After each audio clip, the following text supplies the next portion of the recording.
За втори път сме в България. През 2011 година участвахме в световния шампионат, който се проведе в 7 морски града.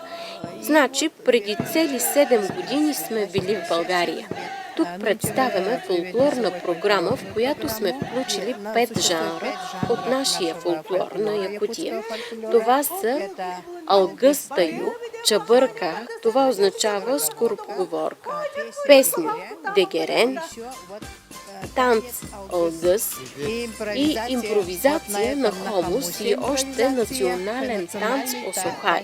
Общо 5 жанра. Танцът осохай се играе, когато посрещаме лятото.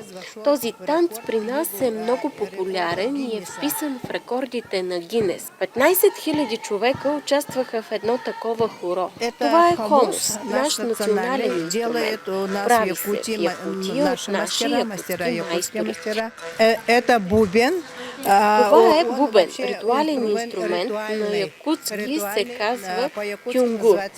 Основно се използва за лечение на болни хора. Шаманите са го използвали. Общува с природата, с духовете горе. Верхним духом.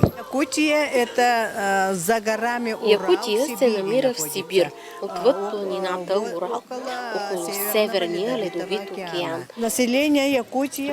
Населението на Якутия е по-малко от 1 милион. В Якутия живеят наистина много националности, около 120 етноса. Якутците са малко, около 460 000.